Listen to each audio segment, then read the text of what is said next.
materi 1 tentang konsep teologi sistematika. Sudah kenal sama saya? Belum, Pak. Belum? Ya, nama saya ada di situ, orangnya ada di sini. Ya, sudah, Pak. Nanti kita kenal lebih banyak lagi lain kesempatan. Konsep teologi sistematika. Apa arti konsep? Ada yang tahu? Ada yang pernah melaksanakan konsep atau memikirkan tentang konsep? Perencanaan ya, proses perencanaan ya. Ya. Sebelum mau menyampaikan kata-kata cinta kepada si dia, konsepnya saya mau bicara tentang apa. Nah, ini sama juga dengan kalau kita mau belajar tentang teologi sistematika, kita konsepnya apa? Kita harus mempersiapkan itu. Rencana ini sekarang. Nah, gambar apa ini? Tata surya. Tata surya. Kenapa dia disebut tata surya? Kenapa? Ya? Planet tersusun ya? Iya. Siapa yang susun? Ya? Benar ya? Tahu dari mana?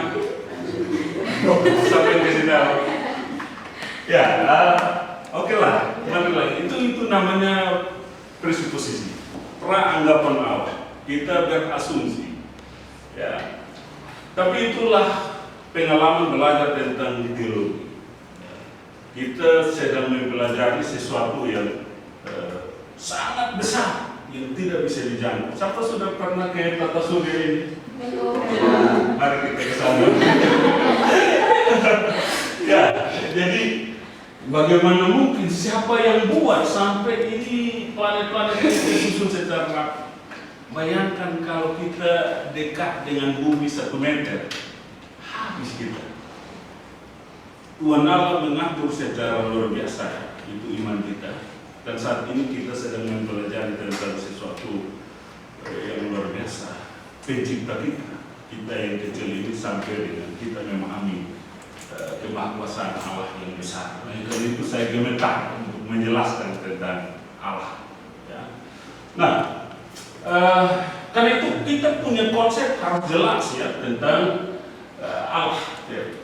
Kalau kita belajar teologi sistematika dari asal kata bahasa Yunani, teologi itu ada asal dua kata, yaitu yang pertama theos, yang kedua logos. Theos artinya Allah, logos artinya perkataan, uraian, pikiran, dan ilmu. Ya, apa? Perkataan, uraian, pikiran, dan ilmu. Lalu sistematika itu asal kata dari systematikos, bahasa Yunani juga, artinya teratur, tersusun secara tepat. Nah, karena itu tadi saya sengaja menggambarkan ini, pakai gambar ini untuk menggambarkan tentang pengertian teologi sistematika. Ini ada keteraturan di sini, ya. Tetapi ada kemahkuasaan Allah yang tidak terbatas, dan manusia kenal Allah di dalam perkataannya, uraiannya, pikirannya, dan dalam firman, ya. Jadi manusia mau memahami Allah, dia harus mengenal perkataan Allah. Manusia mau memahami Allah, dia harus memahami uraian tentang Allah. Manusia harus mau mengenal Allah, dia harus berpikir tentang Allah, dan manusia juga harus punya pengetahuan atau ilmu tentang Allah. Nah, bagaimana manusia bisa memahami Allah dalam ilmu? Apakah teologi sistematika itu adalah bagian dari ilmu? Nanti kita akan sama-sama diskusikan. Tetapi itu harus dipahami secara teratur, tersusun, dan secara tepat. Kenapa demikian? Karena kalau kita lihat pencipta yang teratur dan tersusun. Manusia tidak lahir satu kali langsung tua, tapi dia dalam kandungan 9 bulan dia keluar, dia tidak langsung bisa bicara. Ya. Jadi ada proses teratur yang sedang terjadi dalam diri kita, sehingga kita memahami secara pelan-pelan tentang kehidupan. Ya. Nah, gambar apa ini? Ya. Perpustakaan. Di perpustakaan ada apa? Buku. Ya, buku ini ada ribuan, bahkan perpustakaan besar itu banyak sekali buku. Nah, bagaimana manusia bisa mengambil buku yang tepat pada saat buku ini? Kenapa kita bisa pergi pinjam buku, mau apa langsung bisa ambil? Kenapa? Disusun. Iya, karena tersusun, karena disusun.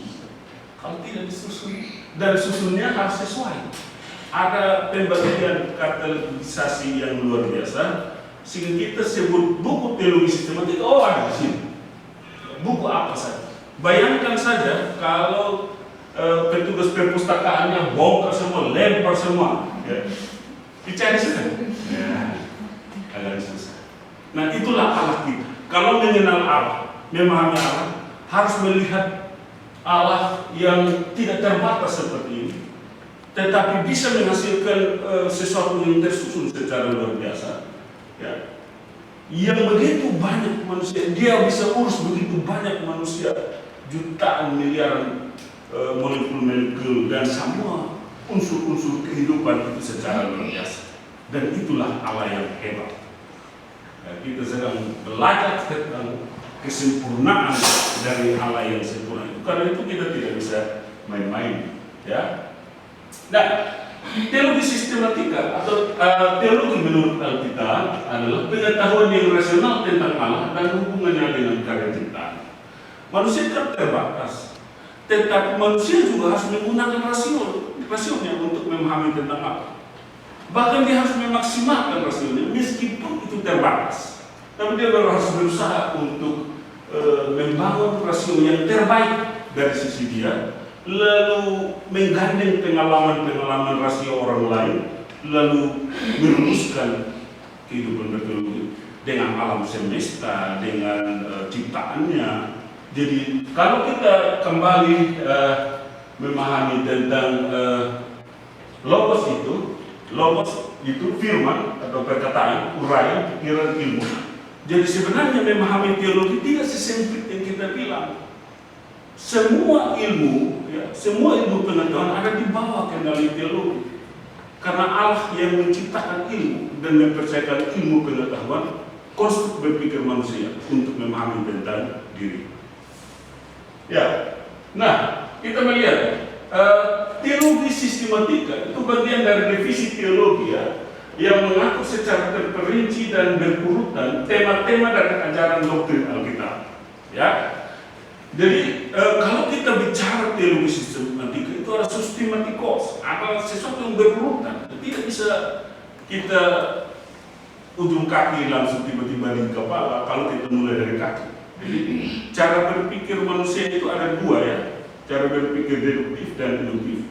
Berpikir dari yang besar baru yang kecil, tapi ada juga yang berpikir dari yang kecil, yang sempit ke hal yang besar. Tetapi sistematikanya tetap terjaga, ya. Jadi kalau kita berpikir dalam ruangan ini, kita memulai berpikir dari apa? Oke, mahasiswa. Berapa banyak mahasiswa di sini? Di mahasiswa ini dia punya nama siapa-siapa saja. Lalu dia punya pengalaman apa-apa saja. Ini dia mulai besar, ya. Dari konstruk mahasiswa, ya. Kalau berpikir besar, di ruangan ini ada siapa saja. Di ruangan ini, jadi kita melihat keseluruhan ruangan ini, baru kita mulai itu mahasiswa atau apa-apa meja kursi yang ada dalam sini. Nah, itu bagian dari pemikiran.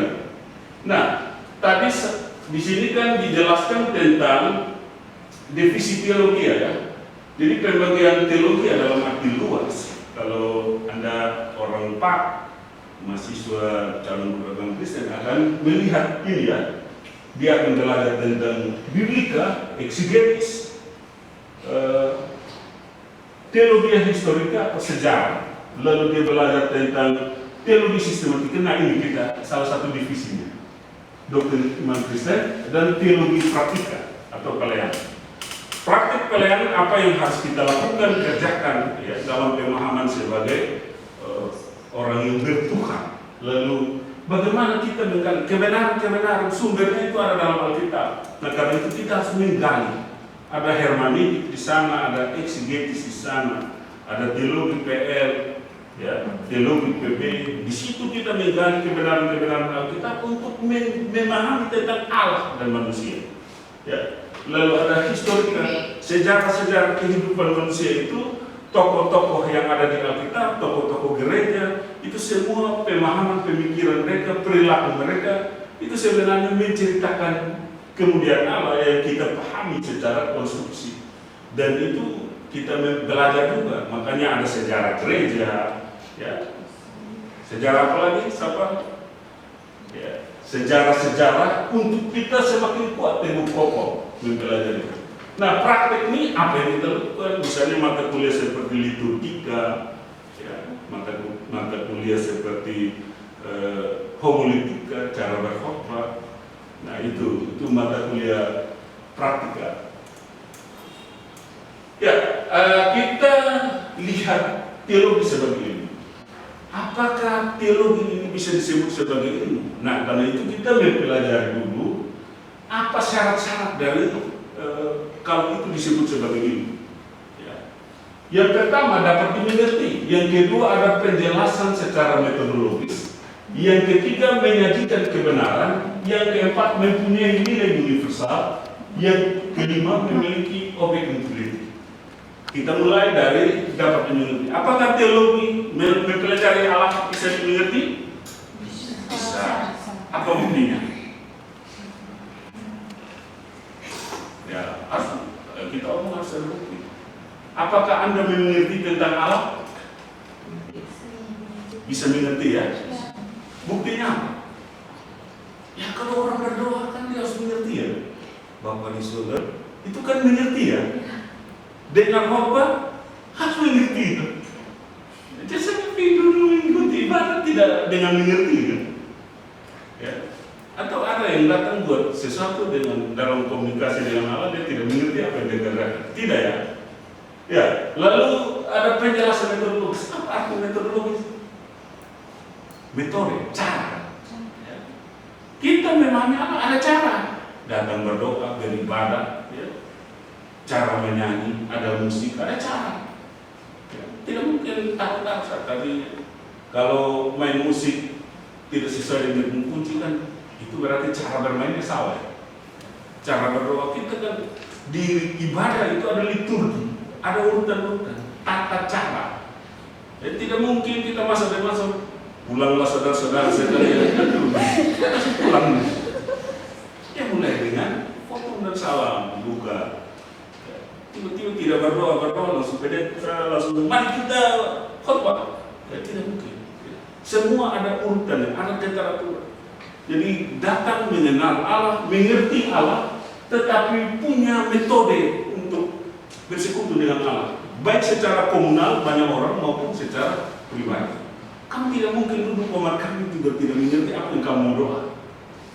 Meskipun kami ada menangis dengan mati berdoa minta pacar juga, tetapi kami punya pengertian lah. Betul ya? Lalu menyajikan kebenaran. Nah, kebenaran ini suara, bukan sesuatu yang palsu. Tapi kebenaran ini adalah ketika kita mengerjakan, kita mentaatinya, maka itu satu kebenaran yang dipegang. Kita mempercayai satu kebenaran. Karena itu, kalau kita mau memahami tentang apa yang dikatakan Tuhan Yesus, ya, akulah jalan, kebenaran, dan hidup. Jadi konstruksi pemahaman tentang Allah itu harus benar. Kalau salah jangan ikuti, karena itu bukan dari Allah. Allah pasti benar. Karena benar maka dia tersusun rapi. Ya. Kalau kita jalan dalam kesalahan maka kita akan hidup. Ya. Yang berikut mempunyai nilai universal. Apa arti universal? Ya. Mendunia, menyeluruh, ya. Lebih besar, ya. Universal. Ya. Tidak hanya berpikir untuk kita saja, tapi berpikir untuk banyak orang. Jadi pemahaman tentang Allah tidak hanya menjurus kepada personal seseorang, tetapi juga menyeluruh kepada gereja. Ya. Nanti kita akan lihat di pokok-pokok, tapi ini baru konsep ya. Nanti kita akan lihat di pokok-pokok materi tentang teologi sistematika secara detail. Lalu memiliki objek yang diteliti, ada objeknya. Ya, ada yang diteliti mau apa? Objek, ada gereja, ada pribadi. diteliti. Ya. Jadi teologi disebut ilmu karena dia memenuhi unsur ilmu. Nah, tempat teologi ada di mana? Teologi itu berhubungan dengan pengenalan tentang Allah dan karya-karya. Allah yang besar itu, karya-karyanya termasuk manusia, termasuk seluruh ciptaan. Jadi, tidak terbatas tempat teologi. Jadi lahan penelitian, lahan untuk belajar itu paling luas itu ada di teologi. Orang yang belajar teologi itu dia tidak pernah sempit. Cara pandangnya, cakrawalanya sangat luas. Seluruh kebenaran adalah berasal dari Allah. Nah ini ada patokan, ya. Bahwa tempatnya harus jelas. Bahwa jangan sampai kita berpikir bahwa kebenaran atau yang kita bangun itu adalah kebenaran kita sendiri, tetapi semuanya berasal dari Allah. Yang ketiga, teologi itu tidak bertentangan dengan disiplin ilmu-ilmu lain. Jangan bilang teologi itu tidak mendukung seni. Ya, teologi sangat mendukung seni. Tetapi teologi mengatur seni supaya seni itu memuliakan Allah dan menjadi berkat bagi sesama. Ya, jangan bilang teologi tidak mendukung ilmu kesehatan, sangat mendukung kesehatan. Tapi teologi ingin mengajarkan kepada bidang kesehatan supaya jangan sampai mempergunakan upaya-upaya pengetahuan medis kesehatan secara salah. Karena patokannya adalah kebenaran berasal dari Allah. Jadi semua itu ada kontrol di dalam pengetahuan Allah. Ya, jadi teologi tidak bertentangan dengan disiplin lain. Kalau ada pertanyaan langsung bertanya, kita lanjut. Nah, pentingnya mempelajari teologi sistematik. Manusia itu makhluk ciptaan yang berhasil. Kita punya otak semua ini. Jadi kita dengar orang berusaha mengerti, berusaha memahami, berusaha menjelaskan, berusaha. Jadi manusia itu punya kemampuan rasional. Sifat Alkitab menuntut untuk disusun secara sistematik. Kejadian keluar itu bilang terus sampai melihat terus sampai perjanjian baru punya keterkaitan semua. Meskipun ditulis oleh penulis yang berbeda latar belakang, tetapi semua merujuk kepada tujuan yang sama, yaitu untuk kemuliaan Allah dan menjadi berkat. Lalu memberikan jawaban iman dan melawan pengajaran palsu. Ya, jelas sekali itu ya, menjelaskan doktrin-doktrin dalam sistematika dan konteks yang tepat. Ya. Teologi sebagai pengetahuan teoritis dan hidup berintegritas. Kebenaran firman Tuhan yang bersistem dibutuhkan orang Kristen. Jadi orang Kristen itu bukan orang yang bodoh, ya. Orang Kristen itu orang yang cerdas, karena dia punya Allah yang menjadi sumber kecerdasan. Kalau orang Kristen pemalas belajar, pemongkol, nah ini makanya kenapa di Amsal ada tulisan tentang belajar dari semua. Dan di dalam Alkitab ada pengetahuan yang begitu banyak memperkaya kesana orang Kristen. Nah, sumber teologi itu dari mana? Sumber teologi itu dari Alkitab sebagai sumber utama dan pertama. Yang kedua, tradisi gereja, khususnya dari bapak-bapak gereja, perkembangan pengajaran gereja dari zaman ke zaman. Mulai dari Abraham, terus Ishak, Yakub, Yusuf, cerita-cerita mereka sampai turun di bapak-bapak gereja. Nah ini membuat kita belajar bahwa perkembangan kehidupan manusia terus belajar dari masa ke masa, dari zaman ke zaman, tetap tidak berubah menjadikan Alkitab sebagai sumber utama dan memikirkan tentang Allah sebagai sumber utama. Nah, buku-buku sumber teologi biblika, historika, filosofika sebagai sarana penyelidikan itu sebagai pelengkap. Nah, ada pemikiran syarat-syarat ya, metode teologi ya. Ini dari Agustinus, dia bilang iman mendahului rasio, karena itu percaya orang mengerti, karena percaya orang mengerti. Jadi percaya dulu baru mengerti. Ya. Lalu membutuhkan ilmu nasi Roh Kudus, harus percaya, harus berpikir, punya ketergantungan dan ibadah penyembahan. Nah, ini ada keterbatasan pemikiran manusia yang harus diakui, kekurangan ilmu pengetahuan, keterbatasan bahasa, kekurangan hermeneutik Alkitab, bungkamnya pengetahuan lanjutan, pengaruh dosa dan kehendak. Saya cepat saja ya, supaya kita akhiri sesi kita. Menurut Charles Hall, Alkitab adalah gudang fakta yang tidak dapat dicerna, disingkirkan karena tidak diterima oleh Rasul. Itu gudang fakta ya. Nah ini pemikiran yang perlu penggalian. Nanti saya akan kasih Anda tugas untuk menggali pemahaman dari Charles Scopri. Mana benarnya, mana salahnya. Ada pemikiran dari Calvin, dia bilang manusia tidak mungkin mengenal Allah karena di luar jangkauan rasio manusia. Oleh karena itu Allah yang mencari manusia. Kalau Calvin bilang Tuhan Allah yang akan mencari manusia. Manusia mau berpikir tentang Allah, dia tidak mampu. Yang berikut ada dari metode Torrens, dia bilang teologi tunduk dan terbuka pada objek penelitiannya, Allah harus menjadi subjek. Ini nanti akan dibagi di tugas-tugas kepada Anda ya. Ada juga satu lagi dari tokoh teolog ya, namanya Paul Tillich. Dia bilang pengetahuan tentang Allah dapat diuraikan melalui penggunaan kata-kata simbolik secara semantik. Nanti akan saya bagi kelompok untuk Anda. Nah ini yang terakhir, pembagian teologi dalam arti sempit. Ini kan pertemuan pertama ya. Nanti berikutnya kita akan berjalan untuk mengenal, paling tidak kita akan melewati area ini. Belajar tentang Alkitab, belajar tentang Allah, belajar tentang manusia, keselamatan, Yesus Kristus, Roh Kudus, gereja dan akhir zaman. Jadi kita akan menyelami secara luar biasa tentang apa yang ada dalam konteks pembagian ini. Demikian, ada yang mau bertanya? Pas? Oke, terima kasih. Shalom semua.